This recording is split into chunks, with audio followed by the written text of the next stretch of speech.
Javin Jamalwasi, you are watching MNT News Network. Today again we have a new topic.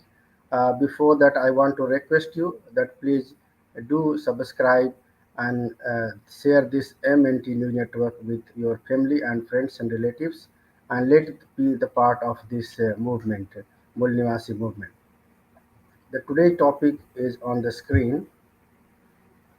Today topic is if electoral bonds are unconstitutional, then are donations made through electoral bonds a fraud? A very, very important topic. If electoral bonds are unconstitutional, then are donations made through electoral bonds a fraud?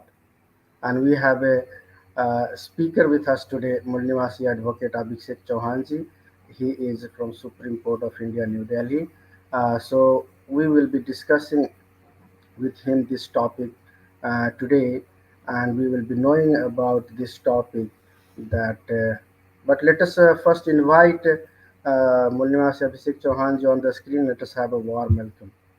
Abhishek ji, Jai Bhim, Jai Mulnivasi, very very warm welcome to you from the MNT News Network.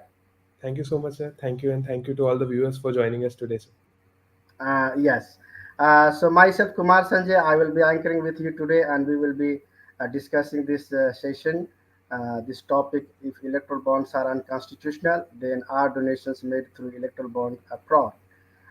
Before going to the topic, just as a starting point, I would like to know that what is the relevance of this topic in the current time? Why do we think that this topic need to be brought into the discussion, and it is in the discussion everywhere.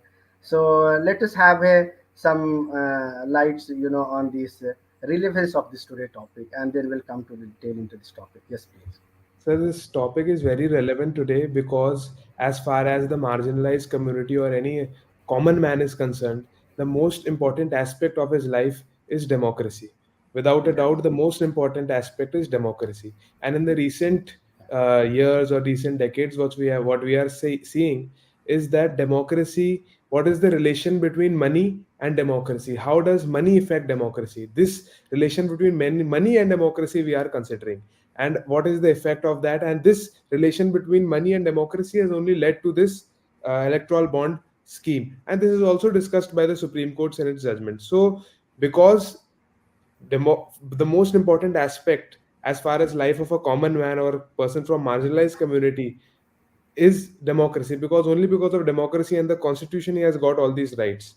And yeah, how is money affecting democracy? That becomes the second most important thing. Therefore we are there today and discussing about electoral bonds, and are they constitutional, unconstitutional? Supreme Court has already said they are unconstitutional, no need to repeat. And whether donation made through electoral bonds are a fraud or not, this we are discussing.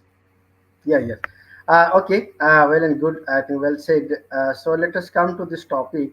Although there is a judgment, but for the common people, for the majority of the Mulnivasi, we do not have so much understanding of this judgment.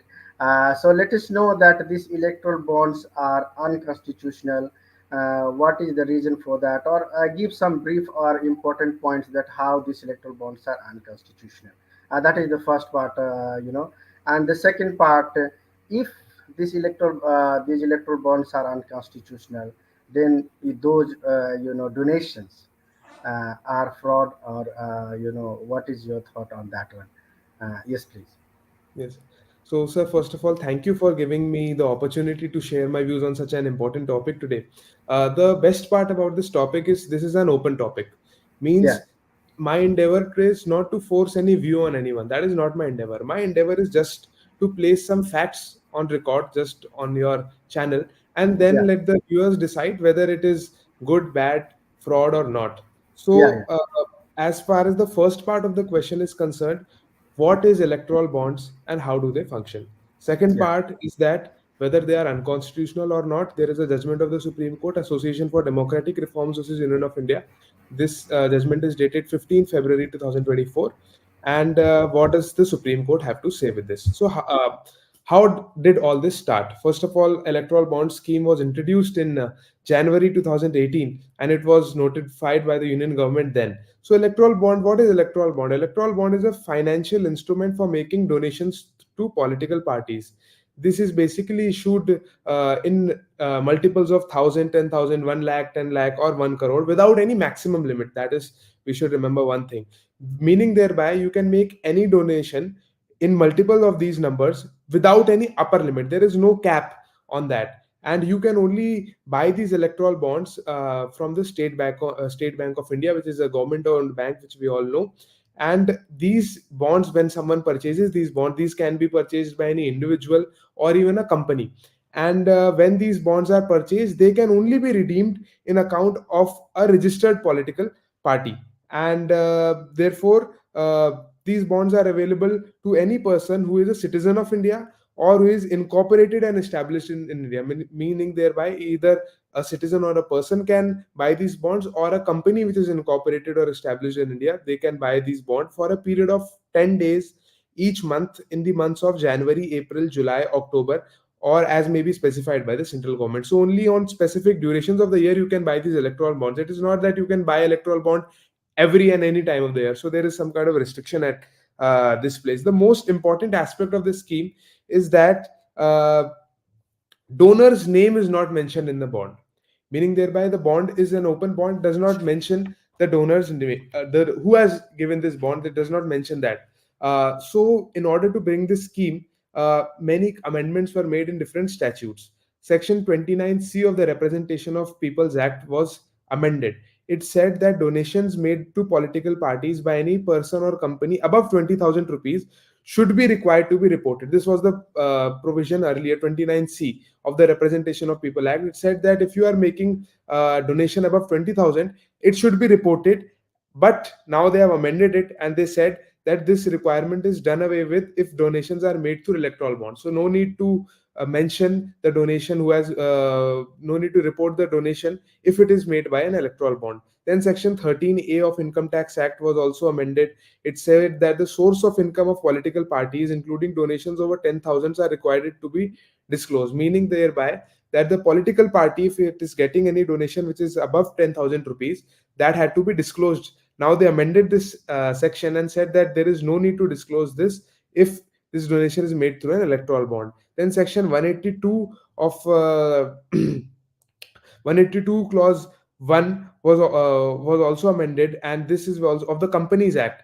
This is also important. Earlier there was a ban, or there was a bar on companies to make certain donations, meaning thereby that if there is a company, it can only donate 7.5% of its annual of its profit, average net profit, during the preceding 3 years. So there was a bar on the amount of money a company can donate to a political party by section 182 clause 1 of the Companies Act. Now in this scheme of electoral bond, this bar was also done away with. And section 182 clause 3 of Companies Act was also amended. And earlier the company had to disclose in its profit and loss statement the amount that it had donated to a political party. So this aspect was also removed from the Companies Act. So meaning thereby, in a nutshell, if I tell you all these provisions, then it says that these amendments made anonymity, gave us these amendments basically gave us two things. First thing is anonymity. You do not know that who has bought these electoral bonds and who has that is the first phase of anonymity. Second is unlimited political funding, meaning thereby, like I told you earlier, there was a limit of 7.5% of the net annual of the average net profit during preceding 3 years. So there was a limit on the amount a company can donate to a political party. This was also done away with. So anonymity and no maximum limit. These are the two basic features of this uh, electoral bond scheme. So, but actually, whenever a scheme is introduced, a certain kind of a guidance or certain kind of a way about why this scheme is introduced is given by the government. Now, government said that this basically this scheme is introduced to reduce black money, to reduce under the table donations, because all the donations, all these transactions are made through bonds. So only white money is involved. That was their argument. and therefore it reduces corruption. That was the argument which the government was making. And they said that only parties registered under the Representation of People's Act who can get money from these electoral bonds, and they should not have secured less than 1% of the votes polled in the previous elections, meaning thereby small political parties cannot get electoral bonds, could not get electoral bonds. Now they are unconstitutional. That is a different thing, but now we are, since we are discussing the scheme, so this is very relevant. So political parties who have secured more than 1% vote, only these political parties could have got these electoral bonds. And another argument which is raised against these electoral bonds is that it is asymmetrically opaque. Like I told you in the beginning of this discussion, that the State Bank of India can issue electoral bonds. So one of the important aspect to look in this, which is also an allegation, is that State Bank of India is a government owned bank. It is a government owned bank, and all its machinery and all its functioning works under the direct supervision and control of the government. So if the State Bank of India or any other government bank for that matter, if it is issuing electoral bonds, so there is also a threat. You cannot, there is also a threat, there is also an argument that the government might know who is making the donation. So it is good, so it is bad, it is asymmetrically opaque, because government will even get to know if, for example, some party which is in opposition gets money through electoral bond, then government might get to know that who is giving money to this opposition party, obviously, and government will even get to know who is giving money to its own, to the ruling party. And therefore, because there is no maximum limit on electoral bonds, so one other thing which is one other question which gets raised is that shell company or a fake company can be made just to donate unlimited amount anonymously, because there is anonymity involved in these transactions. Now, like I told you, government's defense is that it basically prohibits, or it takes on the menace of black money in politics, because all these bonds are bought through check or demand draft only. This was the government's government's stand. But now the next aspect is all this, keeping all this scheme in picture, what government is saying and what are the relevant aspects of the scheme. Question is, who is the biggest beneficiary of this electoral bond scheme?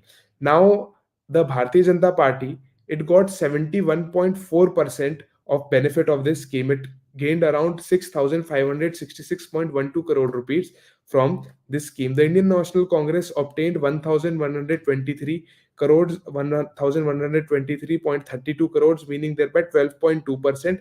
And Trinamool, All India Trinamool Congress got 1,091 crore, meaning thereby 11.89%. Therefore, the it is evident that the political party which is getting 71.44% of the hold of all these electoral bonds, or money through these electoral bonds, that is naturally the biggest beneficiary. And one thing to note is that electoral bond is not the only way of getting money for a political party. There are other ways also, but 56% of money which political parties were getting, that was through electoral bond only, and only 44% donations were through other sources other than electoral bonds, by maybe by checks or by demand drafts or other things. uh, Before coming to the legality aspect, I just wanted to discuss one thing. What is the use of money in election?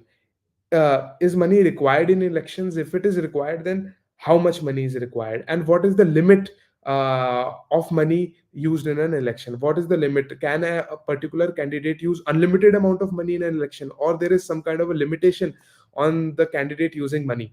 So therefore, there is a limit. There is a limit on a candidate. The point to be noted is limit on the candidate. So candidate who is contesting election, for example, depending upon state, earlier it was 54 lakhs. Now in states where there was the limit was 54 lakhs, it has now been increased to 70 lakhs. And states, earlier there was a limit of 70 lakhs in some states, that has been increased to 95 lakhs. This is for Lok Sabha.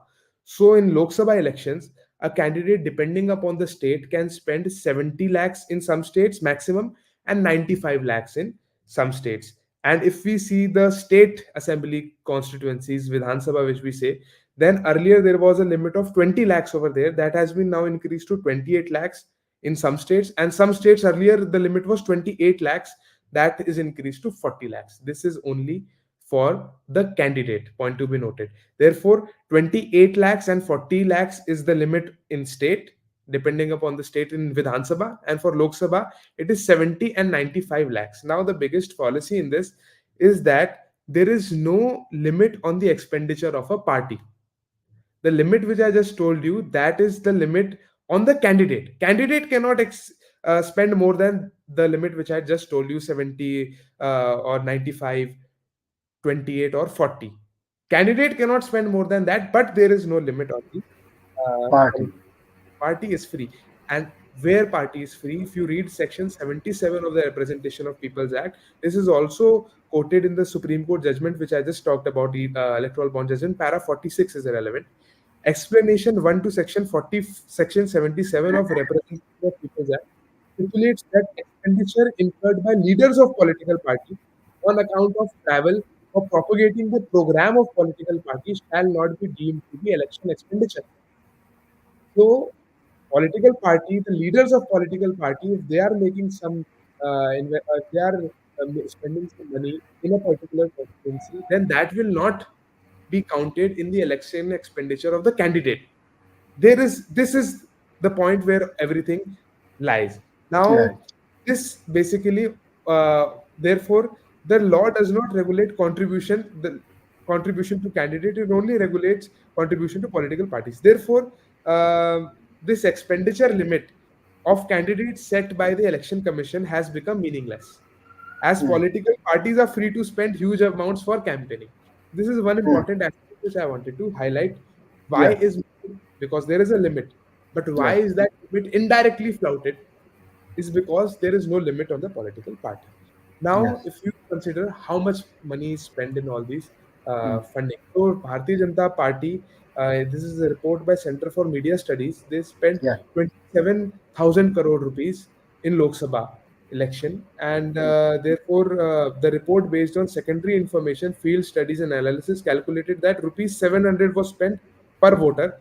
This came out to be nearly 100 crore in each parliamentary constituency. Now, limit which I told you for, if I come back, Yeah. limited for Lok Sabha constituency was 70 and 95 lakh depending upon state. But that, since that is not limit of the party, that is limit of the candidate. So, Candidate. but this report says that nearly 100 crore rupees in each political parliamentary constituency. Now, Hmm. what is the effect of this money in politics on small political parties? Because if, for example, some political party wants to raise or wants to take the issues of marginalized communities, poor people, it is very natural and logical that they might not have that much of uh, that much of resources, that much of money to pump into the system, or to create all this money politics, all these things. Therefore, but as we have noticed that money is important, but so what is the effect of this money in politics on small political parties, basically on political parties which are representing the cause of marginalized communities?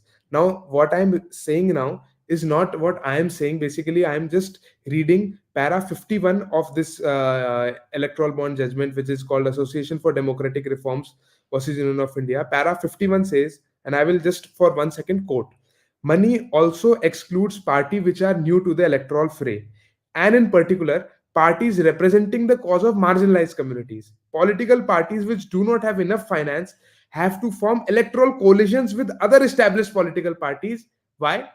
Because they don't have money. Money is required in politics. Therefore, they have to, Supreme Court is saying this, that they have to form coalitions with other established political parties.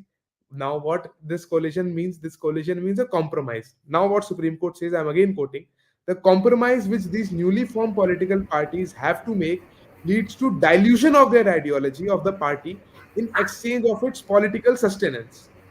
In this manner, money creates an exclusionary impact by reducing the democratic space for participation for both candidates and newer and small political parties.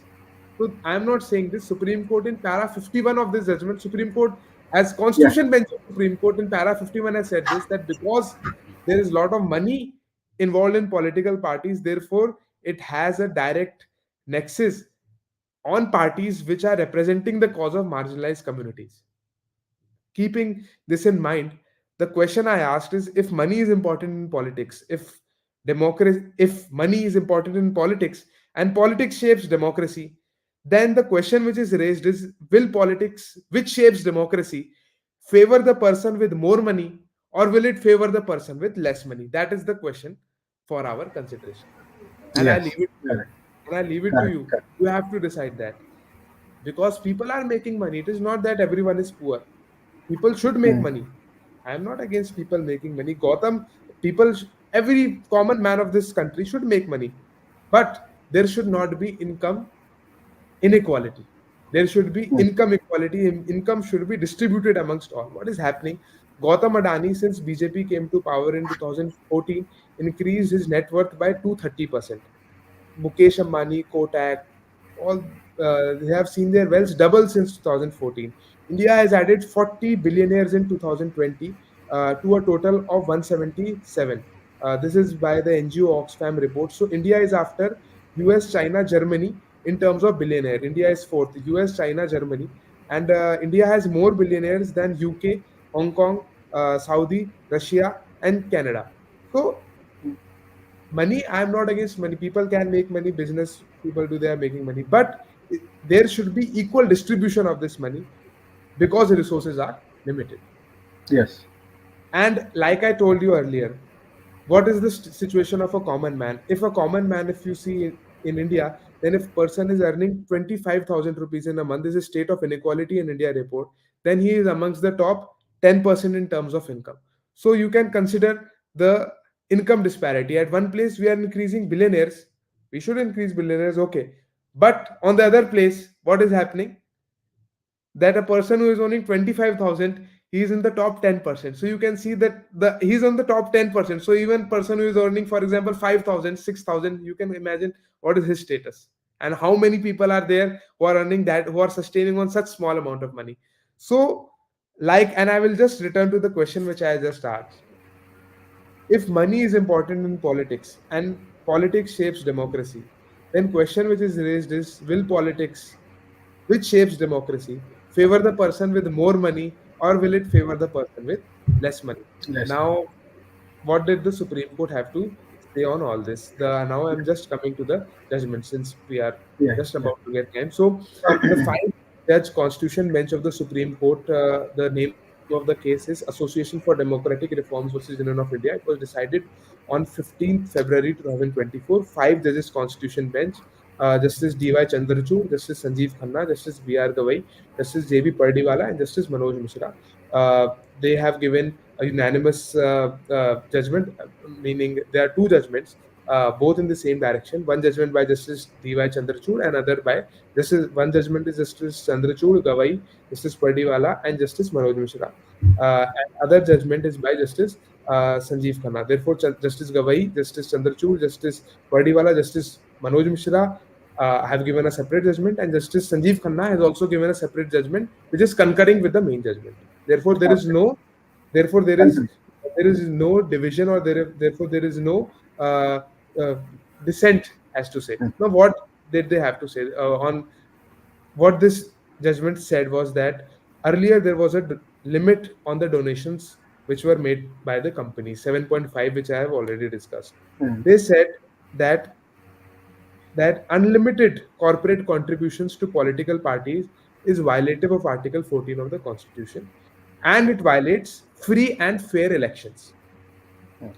as it would enable company to unduly influence the ruling party by giving them huge contributions. So they said that it violates free and fair elections. That is what the crux of their judgment is. Now, para 201 of this judgment is very important. I will just like to quote relevant aspects of this paragraph. It says that preamble of the Constitution describes India as a democratic republic, democracy in which citizens are guaranteed political equality irrespective of caste and class, where value of every vote is equal. Democracy does not begin and end with election. Democracy sustains because elected are responsive to the electors who hold them accountable for their actions and inactions. Would we remain, now this is important, would we remain a democracy if elected do not heed to the hue and cry of the needy. Because the question which I had raised in this conversation was that if money is important, then will it heed to the hue and cries of people who have money, or will it Yes. heed to the hue and cries of people who are needy and poor? We have now, Supreme Court says, we have established a close relationship between money and politics above, where we explain the importance of money for entry to politics, winning elections, and for remaining in power. That being the case, question we asked ourselves, Supreme Court is saying, is whether elected would truly be responsive to electorate if companies which bring them with huge finances would engage in quid pro quo arrangement with parties are permitted to contribute unlimited amounts. The reason for political contribution by companies is open as daylight. Supreme Court said that Mm.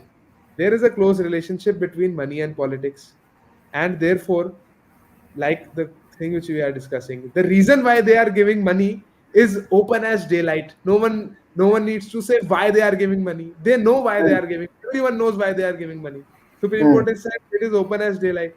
Now, if there is a role of money, then is the government accountable to that company, or is the government accountable to the people? People. if That's if that company is giving unlimited amount to the government or to any political party, not the government, any political party, then no doubt there can be a quid pro quo situation, meaning thereby mm. we give you money, in return of that you do Yes. X. This is a quid Correct. pro quo situation Mm. which can create, and this quid pro quo situation, is it against the democratic spirit? Because you are in this quid pro quo situation, what you are doing, where is the common man in this? Company, Nowhere. Yes. political party, Come. company. If Come. this thing exists, then where is the common man? Therefore, uh, then the Supreme Court says even the learned Solicitor General did not deny during course of hearing that corporate donations are made to receive favors through quid pro quo arrangements. This Yes. is in paragraph number 201 of the judgment, which is there Mm. and everywhere in the internet. Therefore, impliedly, what does the Supreme Court want to say? That this is a threat to democracy. No doubt on that. So, Okay. the government argued in this was that citizens have no fundamental right to know the sourcing of funding of these political parties, and basically government said that there should be privacy save of the donors, meaning thereby there should be some privacy of the donors, that people should not know which donor is giving money to which political party. This was argued by the government. The Supreme Court said that the information about funding to political party is essential for the voter to exercise their freedom to vote in an effective manner, which it Yes. has rightly said. Thus, it held that electoral bond scheme and impugned provisions, to the extent that they infringe upon right to information of voter by anonymity, is violative of Article 19(1)(a) of the Constitution, which is freedom of speech and expression. Thereby, Supreme Court said that this anonymity cannot be there. You have to Mm. tell that how much money, who has given how much money, and if you are not telling that, that is unconstitutional, which it has Yeah. rightly said. Check. And why is money in politics relevant, which is also a topic of our discussion? Again, paragraph 100 of the judgment, it says, what does political contribution do? Political contribution, Supreme Court says, gives a seat at a table to the contributor. That is, it enhances access to legislator, which increases access over and influence over policy making. Therefore, by money you are influencing policy making. Therefore, this is against democracy, and therefore this is illegal. Now the Supreme Court, considering all this is illegal against Article 14, 19, all these arguments, not does not have a rational basis, or does not cure corruption, and there are other means to cure corruption. Therefore, the Supreme Court gave a lot of directions including that the State Bank of India will stop the issuance of these electoral bonds, and the State Bank of India shall, by, it gave a specific date, 12th they it shall include the date of it shall make all the details of the name of purchaser of the electoral bond available, and it shall also make the details of all the political parties who have encashed these electoral bonds after the interim of the order of the court dated 12th April 2019. Therefore, after 12th April 2019, all those who have purchased these electoral bonds, their name should also be disclosed by the State Bank of India, and all those who have encashed these electoral bonds, those names should also be disclosed by the State Bank of India, and this has to be given to the Election Commission of India by a specific date, which is 6th March 2024. By 6th March 2024, Election Commission has should get the list of all the electoral bonds, the name of all of the people who have bought these electoral bonds, and people who have, or the political parties who have encashed these electoral bonds. And till 13th March, this is also very relevant, and that is why this makes the judgment in the right spirit. By 13th March 2024, the Election Commission of India shall publish information shared by the SPI on its official website within 1 week from receipt of information. One receipt of information is 6th March 2024. Therefore, that is by 13th March 2024. And the electoral bonds which are not been encashed, they have to be refunded. If they are with the political, if they are not been encashed, they have to be returned back to the bank, and the bank will then return it to the original donor. This is what the entire scheme of the judgment and entire scheme of the electoral bond scheme, where the entire provision of the electoral bond scheme, and the the thing which we are seeing these days is that this decision is completely in favor of democracy, and it is in the right spirit. Like we have also seen in the recent times the decision of the Supreme Court in the Chandigarh mayor election case. Yes, Everyone is yes, aware about it. So yes, uh, if such kind of decisions are coming, then they are in the right spirit, and they are furthering the ultimate goal of this state, the ultimate goal of the country, which is to maintain a democracy in the right aspect. Democracy, like the Supreme Court said, is not merely giving vote, it is much beyond than that.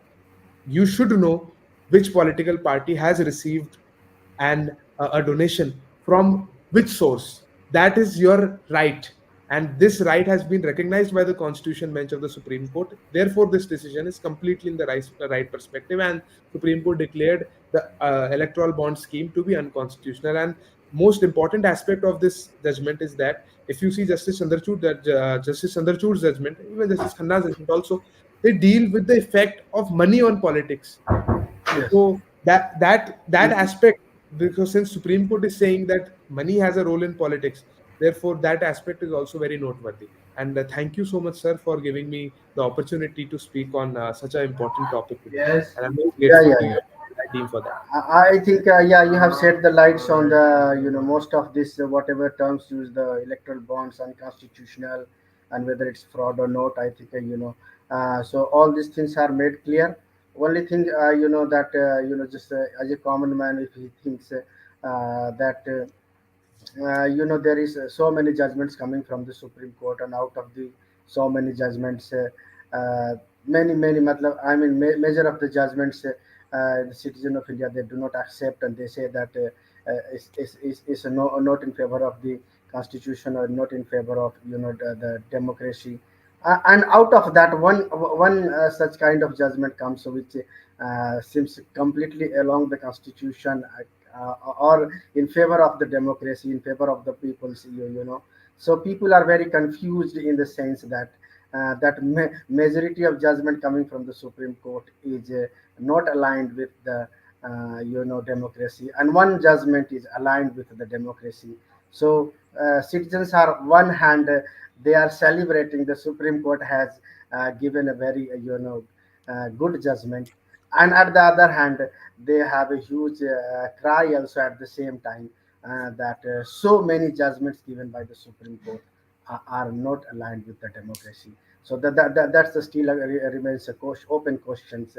Then where we stand, how we trust with the Supreme Court. If the minor judgment were not aligned and the major judgment are aligned with the democracy, then there is a trustworthy. But it's the measure of the judgment given by the Supreme Court that the people has seen that it's not aligned with the democracy. Anyway, so that's how it is, and the debate is going everywhere on the social media, and many of the debates are deleted, getting deleted, by the I mean the request of the political parties or the government, whatever you call it. Anyway, I think you have made very crystal clear to the today's statement. At the end, I would like to have a message from you, at least for our Mulnivasi society. What is the message you want to give to us? And then we will end the program with this. Thank you so much, sir. And I am an optimist, so I think that times are going to change for the good, for the better, and they are changing. We are seeing the Supreme Court like this decision. This is a completely unanimous decision in favor of democracy. We saw, like I told, we saw the judgment in the Chandigarh mayor election. That is also a very significant decision. So I believe that in this way, since I'm an optimist, I will say that things will go. Things will go for the good, for the better. And like Dr. Ambedkar said, that our ultimate purpose is social democracy. Social Yes. democracy is only when that there is representation, and therefore that is, until we reach social democracy, that is our goal. Social democracy, since I'm an optimist, I will say that we will reach maybe very soon. Okay, that's great. Yeah, that's great. Nice to hear that. That's the inspirational message. I think we should take it. Uh, Thank you so much today, Abhishek ji. You joined with us, and again we will be in touch, and we'll have been joining in, some other topics, for sure. So thank you so much. Jai Bhim, Jai Mulnivasi, Jai Samvidhan Jabbar. So, friends, today discussion, as you have seen, again tomorrow morning we have a Jayanti, uh, you know, a Smriti Din, you can call it like a Sant Tukaram Maharaj Smriti Din के अवसर पर we have in the morning 10 M 10 बजे सुबह सोमवार को कार्यक्रम है, तो आप सभी लोग इसे कल सुबह ज़रूर देखें। और इसके साथ साथ कल एक और इवनिंग को जो चर्चा रहती है एज यूजुअल, तो कल शाम की जो चर्चा है वो महिलाओं से रिलेटेड बहुत स्पेसिफिक चर्चा है। बाबा साहब का ये स्टेटमेंट है कि मेरा मानना है कि जब तक महिलाएं आंदोलन में भाग नहीं लेती तब तक मुक्ति नहीं मिलेगी। ये बाबा साहब का बहुत ही इम्पोर्टेंट स्टेटमेंट है। तो इस पे जो कल के वक्ता होंगे मूल से डॉक्टर रंजीता बखानिया, जो सहायक प्राध्यापक हैं बैतूल मध्य प्रदेश से, और मूल्य सर सुनाता आर्य, जो राज्य उपाध्यक्ष उत्तराखंड वामसिप से, ये दोनों इस पे मार्गदर्शन करेंगे। तो आप सभी लोग MNT न्यूज़ नेटवर्क को कल इसी टाइम पे ज़रूर जुड़ करके देखें और इसे लाइक और शेयर करें। MNT न्यूज नेटवर्क को सब्सक्राइब करें, लाइक और फॉलो करना ना भूलें। साथ ही बेल आइकॉन दबाकर जन जागृति की मुहिम में जुड़े रहें।